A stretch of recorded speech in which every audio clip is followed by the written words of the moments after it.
நம்ம பார்க்க போகிறது சோட்டி ஸ்டிச். இந்த ஸ்டிச்சை நம்ம யூ நெக்கில் போடும்போது கொஞ்சம் டிஃபிகல்ட்டாக இருக்கும். பட் பொறுமையாக நீங்கள் போட்டிங்கன்னா அவங்களால ஈஸியாக போட முடியும். இந்த ஸ்டிச்சை பார்க்கும்போது ரொம்ப அழகாக இருக்கும். மறக்காமல் இந்த ஸ்டிச்சை நான் எப்படி சொல்லி கொடுக்குறனோ அதே மாதிரி நீங்களும் ப்ராக்டிஸ் பண்ணுங்கள். நீங்கள் ஸ்டிச் பண்ண போகிறதுக்கு முன்னாடி ஒவ்வொரு வீடியோவும் 2க்கு 3 தடவை நீங்கள் எக்ஸ்ட்ராவாக பார்த்து நல்லா கவனித்து ப்ராக்டிஸ் பண்ணுங்கள். டே 15ல் நம்ம பார்க்க போகிறது சோட்டி ஸ்டிச். இந்த சோட்டி ஸ்டிச்சுக்காக ஸ்ட்ரைட்டாகவும் ஒரு லைன் கொடுத்துருக்கேன், யூ ஷேப்லேயும் லைன் மார்க் பண்ணியிருக்கேன். ஃபஸ்ட்டு ஸ்ட்ரைட்டாக எப்படி ஸ்டிச் பண்ணுறதுன்னு பார்க்கலாம். ஒரு 1/2 இன்ச்சுக்கு கீழே ஸ்டிச்சு ஸ்டார்ட் பண்ணிவிட்டு ஒரு லாக் ஸ்டிச்சு போட்டுட்டு அதுக்கப்புறம் மேலே கொண்டு போகிறேன்.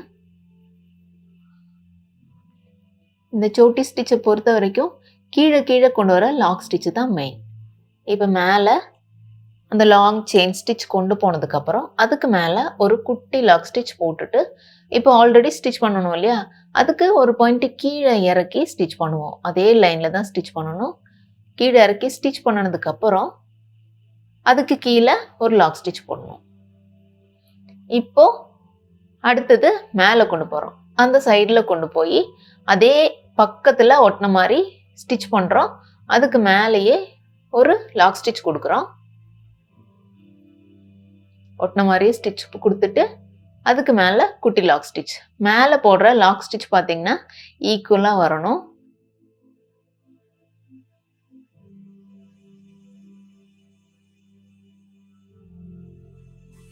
திரும்பவும் கீழே வரும்போது ஒரு பாயிண்ட் கீழே இறக்கிட்டு குட்டி லாக் ஸ்டிச் போட்டுட்டு ஸ்டிச் பண்ணணும். திரும்ப இந்த சைடு. ஸோ ஒவ்வொரு சைடும் மாறி மாறி லாங் செயின் ஸ்டிச்சாக போட்டுட்டு அதுக்கு மேலே லாக் ஸ்டிச் போடணும். உங்களுக்கு எந்த அளவுக்கு திக்கான ஸ்டிச் வேணுமோ, இப்போ ஒரு மேலே பார்த்தீங்கன்னா 5லிருந்து 7 ஸ்டிச் வரைக்கும் போடலாம். அந்த ப்ராடு போதுமானது. 3 அப்படி போட்டிங்கன்னா ரொம்ப சின்னதாக இருக்கும். ஸோ 5 to 7 வரைக்கும் போட்டிங்கன்னா அந்த ப்ராட்னஸ் நீட்டாக இருக்கும் பார்க்கறக்கு. கீழே வரும்போது ஒவ்வொரு பாயிண்ட்டு கீழே இறக்கி லாக் ஸ்டிச்சு கீழே போட்டுட்டு வாங்க.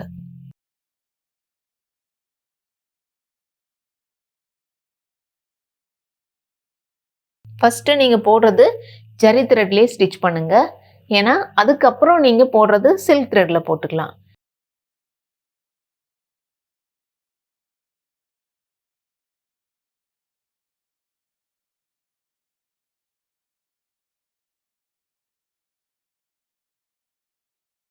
அதனால் ஜரி த்ரெட்டில் நல்லா ப்ராக்டிஸ் பண்ணினதுக்கப்புறம் சில்க் த்ரெட்டில் போடும்போது த்ரெட்டு கட் ஆகுது அப்படிங்கிற ப்ராப்ளம்ஸ்லேருந்து வெளியில் வர முடியும். ஸோ ஜரியில் ப்ராக்டிஸ் பண்ணுங்கள். அதுக்கப்புறம் சில்க் த்ரெட்டில் கண்டிப்பாக ப்ராக்டிஸ் பண்ணுங்கள். ஓகே, இந்த சோட்டி ஸ்டிச்சை பொறுத்த வரைக்கும் மேலேருந்து கீழே இறக்கி அப்படியே ஸ்டிச் பண்ணும்போது ஃபஸ்ட்டு லேயர் கம்ப்ளீட் பண்ணினதுக்கப்புறம் கீழே ஸ்டிச் பண்ணிகிட்டே தான் வருவோம். மேலே ஒரு ரோ ஃபுல்லாக கம்ப்ளீட் பண்ணணும். பண்ணினதுக்கப்புறம் பார்த்திங்கன்னா ஒரு ஸ்டிச் எடுத்து அந்த மேலே கவர் பண்ணுற மாதிரி ஆப்போசிட்டாக கொடுக்குறேன் பாருங்கள். அந்த ஸ்டிச்சு கவர் பண்ணுற மாதிரி ஃபுல்லாக அந்த சைடில் கொண்டு போய் ஒரு ஸ்டிச்சு கொடுத்துட்டு அங்கிருந்து மேலே ஒரு லாக் ஸ்டிச் கொடுக்கணும். ஓகே, இது எதுக்காக அப்படின்னா ஒவ்வொரு ஸ்டிச்சுமே ஒரே கேப்பில் மெயின்டைன் பண்ணணும் இல்லையா. கீழே ஸ்டிச் பண்ணிட்டு வரும்போது நம்ம அதனுடைய ப்ராட்னஸ் ஒரே மாதிரி கொண்டு வரணும். அதுக்காக நம்ம குறுக்க ஸ்டிச் பண்ணுவோம் இல்லையா, அது ஈக்குவலாக கொண்டு வரணும். அதுக்காக தான் உங்களுக்கு அது எவ்வளோ கேப்பில் ஸ்டிச் பண்ணணும்னு நினைக்கிறீங்களோ அதே கேப்பில் ஸ்டிச் பண்ணிக்கலாம். அடுத்த லைன் பாருங்கள், அங்கேருந்து எடுக்கிறேன். அதை கிராஸாக அப்படியே ஸ்டிச் பண்ணிவிட்டு லாக் ஸ்டிச் போடணும். மேலே கண்டிப்பாக லாக் ஸ்டிச் போட்டுட்டு கிராஸில் கொண்டு அந்த ஸ்டிச்சை கவர் பண்ணுற மாதிரி போட்டுட்டு மேலே குட்டி லாக் ஸ்டிச் போடுங்க. இந்த கேப் நான் இன்னும் க்ளோஸாக இருக்கிறதுக்காக இந்த மாதிரி போட்டிருக்கேன். இந்த ஒரு லைன் இல்லாமல் 2 லைன் வேணும்னாலும் நீங்கள் பக்கத்துலேயே அதுக்கு கீழே இறக்கி 2 லைன் போடுற மாதிரியும் போட்டுக்கலாம். ஒரு லைன் போடுறதா இருந்தாலும் போட்டுக்கலாம். இனி கொஞ்சம் கேப் அதிகமாக போடுறதா இருந்தாலும் போட்டுக்கலாம். இதை விட சின்னதாக போடுறதா இருந்தாலும் போட்டுக்கலாம். 2 லைன் போட்டிங்கனாலும் நல்லாயிருக்கும். ஓகே, இதுவும் ட்ரை பண்ணி பாருங்கள், அதுவும் ட்ரை பண்ணி பாருங்கள். ஸோ இதுலேயே நீங்கள் கலர் சேஞ்ச் பண்ணுற மாதிரி இருந்தால் ஒரு போர்ஷன் முடித்ததுக்கப்புறம் கீழே இந்த கலரை லாக் ஸ்டிச் போட்டுக்கோங்க. போட்டதுக்கப்புறம் அடுத்த கலர் எடுக்கும்போது கீழே இருந்து லாக் ஸ்டிச் போட்டுட்டு அதே மாதிரி கண்டினியூ பண்ணுங்கள். ஸோ ஃபஸ்ட்டு ஸ்ட்ரெயிட்டாக இந்த சோட்டி ஸ்டிச்சை ஸ்டிச் பண்ணிவிட்டு யூவில் பண்ணுங்கள். ஸ்ட்ரெயிட்லேயே ஜரிலையும் ப்ராக்டிஸ் பண்ணுங்கள், சில்க் த்ரெட்லேயும் ப்ராக்டிஸ் பண்ணுங்கள். அதுக்கப்புறம் நீங்கள் யூ வந்து எந்த த்ரெட்டில் ப்ராக்டிஸ் பண்ணாலும் ஓகே, பட் யூ வந்து போடும்போது கொஞ்சம் கவனமாக போடணும்.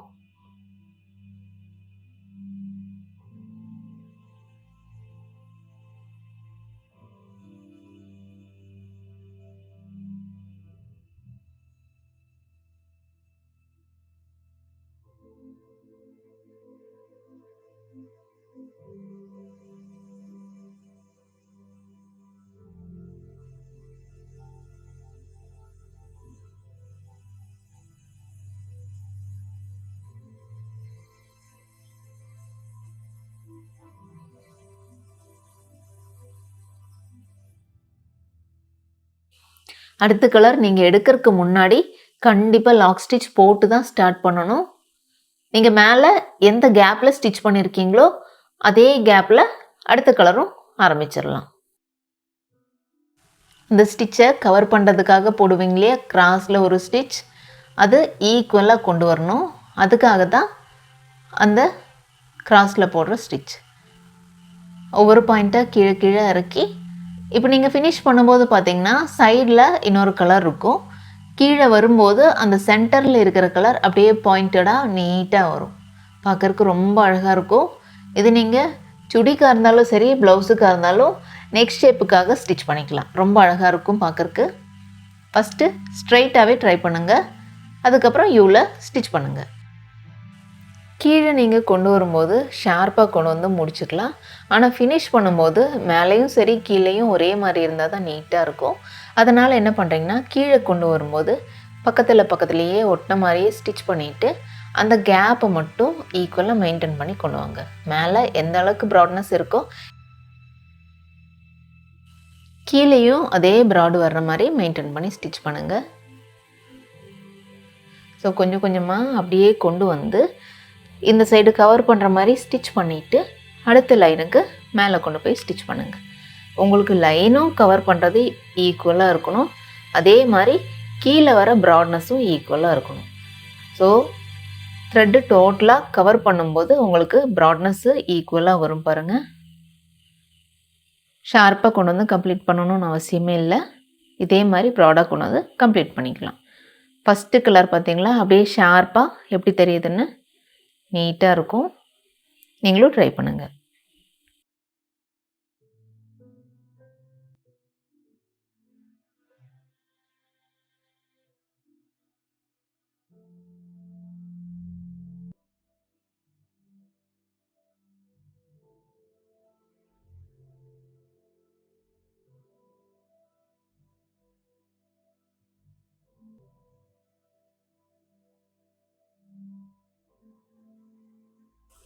யூனிக்கில் ஸ்டிச் பண்ணும்போதும் இதே ப்ரொசீஜர் தான்.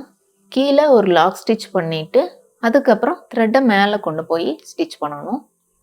ஒரு பெரிய லாங் ஸ்டிச் கொடுத்துட்டு அதுக்கப்புறம் அதுக்கு மேலே ஒரு குட்டி லாக் கொடுக்குறீங்க. இப்போ கீழே வரும்போது ஒவ்வொரு பாயிண்ட் மட்டும் கீழே இறக்கி கொண்டு வாங்க. ஏன்னா நம்ம இங்கே குட்டியான யூனிக் பண்ணுறோம் இல்லையா, அதனால் சின்ன சின்ன பாயிண்ட்டாக கீழே இறக்கி கொண்டு வரும்போது உங்களுக்கு அந்த யூவுக்கான கேர்வுக்கு ஸ்டிச் பண்ணும்போது ஈஸியாக இருக்கும். நீங்கள் பெரிய ப்ராடான ரவுண்ட் நெக்கோ யூ நெக்கோ ஸ்டிச் பண்ணும்போது உங்களுக்கு அது டஃப்பாக இருக்காது. குட்டியாக ஸ்டிச் பண்ணுறனால கொஞ்சம் டிஃபிகல்ட்டாக இருக்கும். கொஞ்சம் பார்த்துட்டு அந்த டோட்டல் ஸ்டிச்சினுடைய ப்ராடு கவர் பண்ணும்போது அட்ஜஸ்ட் பண்ணி ஸ்டிச் பண்ணுங்கள். நான் எப்படி ஸ்டிச் பண்ணுறேங்கிறத நல்லா கவனிச்சுக்கோங்க. அதே மாதிரி நீங்களும் ட்ரை பண்ணுங்கள். ரொம்ப ஈஸியான சொட்டி ஸ்டிச்சு தான். மறக்காமல் நிறைய தடவை ப்ராக்டிஸ் பண்ணுங்கள். ஃபஸ்ட்டு ஜரியில் ப்ராக்டிஸ் பண்ணுங்கள், அதுக்கப்புறம் சில்க் த்ரெட்டில் ப்ராக்டிஸ் பண்ணுங்கள். ஒவ்வொரு ஸ்டெப்பும் எப்படி பண்ணுறேன்னு பார்த்து நீட்டாக கவனித்து பண்ணுங்கள்.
எந்த அளவுக்கு கேப்ல நீங்க அடுத்த கலர் சேஞ்ச் பண்றீங்களோ, அதே கேப்ல அடுத்தடுத்த கலருக்கு நீங்க சேஞ்ச் பண்ணிட்டே போலாம். நீங்க 2 கலர்ல தான் ஸ்டிட்ச் பண்றீங்க அப்படின்னா, மேல இருக்கிற லைன்ஸ் டோட்டலா 5 கம்ப்ளீட் பண்ணியிருக்கீங்கன்னா,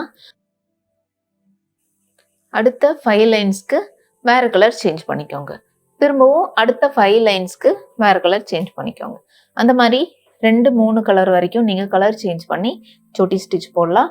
ரொம்ப அழகான ஸ்டிட்ச். ட்ரை பண்ணுங்க.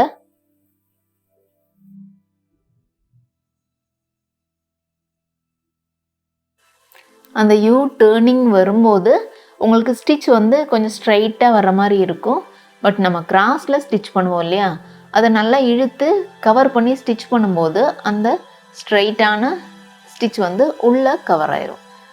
ஸோ உங்களுக்கு அது ஸ்டிட்ச் பண்ணும்போதே பார்த்தீங்கன்னா, நல்ல யூ ஷேப்புக்கு கிடைக்கும். அதே மாரி கீழ கீழ இறக்கி ஸ்டிட்ச் பண்ணும்போது, உங்களுக்கு திக்னஸ் வந்து கம்மியா இருக்கும். அதுக்கு நீங்க என்ன பண்ணணும்னா, ஒரு 2 ஸ்டிட்ச் கீழ இறக்கி லென்த்து அதிகப்படுத்திக்கோங்க. அதுக்கப்புறம் மேல ஸ்டிட்ச் பண்ணுங்க. ஸோ ஒவ்வொரு தடவையும் கீழ இறக்கும்போது லென்த்து கம்மியாகும் இல்லையா? அதுக்கு ஒரு பாயிண்ட் கீழ இறக்கி ஸ்டிட்ச் பண்ணிட்டு 2 ஸ்டிட்ச் சைட்லயும் 2 சைட்லயும் எக்ஸ்ட்ராவா ஸ்டிட்ச் பண்ணிட்டு, அதுக்கப்புறம் அத அப்படியே கன்டின்யூ பண்ணுங்க. நான் இதில பண்ணியிருக்கேன் பாருங்க. அதே மாதிரி தான். ஒரு சைடுல வரும்போது ஒவ்வொரு பாயிண்ட்டா கீழ இறக்கி ஸ்டிட்ச் பண்ணுவேன். அதுக்கப்புறம் அந்த ஸ்டிட்ச் அதாவது வெளியில தெரியற அந்த எக்ஸ்ட்ராவா இருக்கிற ஸ்டிட்ச நல்லா இழுத்து கிராஸ்ல குடுக்குற ஸ்டிட்ச்ல லாக் பண்ணிருவேன். லாக் ஸ்டிட்ச் போடுறேன். அந்த ஸ்டிட்ச நல்லா உள்ள தள்ளி அந்த யூ ஷேப்புக்கு கொண்டு வந்து அதுக்கப்புறம் கவர் பண்றேன் பார்த்தீங்களா? நீங்களும் இப்ப கிராஸ்ல எடுக்கும்போது பார்த்தீங்கன்னா, உங்களுக்கு அந்த த்ரெட் பார்த்தீங்கன்னா ஸ்ட்ரெய்ட்டா இருக்கும். ஸோ நீங்க கிராஸ்ல குடுக்குற அந்த ஸ்டிட்ச்னால இந்த ஸ்ட்ரெய்ட்டா இருக்கிறது நல்ல கர்வா வளைஞ்ச மாதிரி வரும். ஒவ்வொரு சைடும் எப்படி ஸ்டிட்ச் பண்றேன்னு பார்த்துட்டு, நீங்களும் அதே மாரி ட்ரை பண்ணுங்க.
30 டேஸுக்கான ஆரி வீடியோஸ் உங்களுக்கு பிடிச்சிருக்கும்னு நம்புகிறேன். வீடியோஸ் உங்களுக்கு பிடிச்சிருந்தா ஜாயின் பட்டனை கிளிக் பண்ணி ரஜினி ஃபேஷனோட ஃபேமிலி மெம்பர்ஷிப்பில் ஜாயின் பண்ணுங்க. நம்ம அப்கமிங் வீடியோஸ் எல்லாத்தையும் ஏர்லி ஆக்சஸில் பார்க்கலாம். ஸ்பெஷல் வீடியோஸையும் பார்த்து என்ஜாய் பண்ணுங்க. கண்டிப்பாக மெம்பர்ஷிப்பில் ஜாயின் பண்ணிக்கோங்க.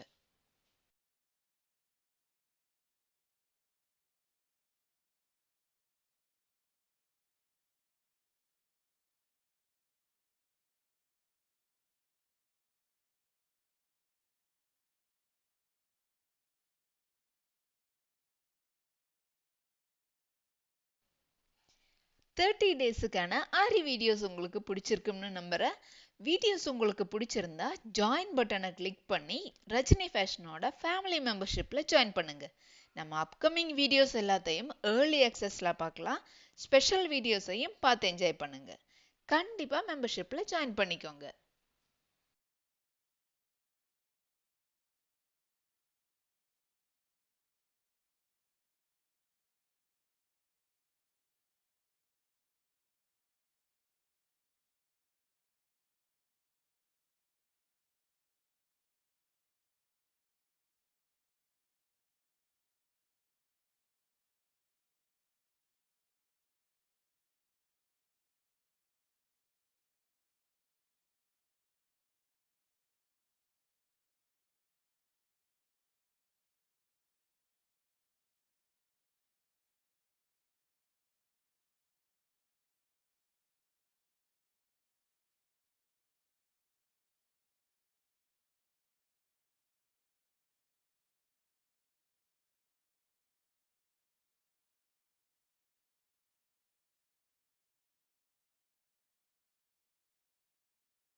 30 டேஸுக்கான ஆரி வீடியோஸ் உங்களுக்கு பிடிச்சிருக்கும்னு நம்புகிறேன். வீடியோஸ் உங்களுக்கு பிடிச்சிருந்தா ஜாயின் பட்டனை கிளிக் பண்ணி நம்ம ரஜினி ஃபேஷனோட ஃபேமிலி மெம்பர்ஷிப்பில் ஜாயின் பண்ணிக்கோங்க. நம்ம அப்கமிங் வீடியோஸ் எல்லாத்தையும் ஏர்லி ஆக்சஸில் பார்த்துக்கலாம். ஸ்பெஷல் வீடியோஸையும் பார்த்து என்ஜாய் பண்ணுங்க. கண்டிப்பாக மெம்பர்ஷிப்பில் ஜாயின் பண்ணிக்கோங்க.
முடிக்கிற டைமும் ஷார்ப்பாக முடிக்காமல் ஆப்போசிட் சைடில் எந்த அளவுக்கு ப்ராடு கொடுத்துருக்கீங்களோ அதே அளவுக்கு ப்ராடுக்கு கொண்டு வாங்க. சைடு கவர் பண்ணி கொண்டு வரும்போது உங்களுக்கு அந்த சேம் ப்ராட்னஸ் கிடைச்சிரும்.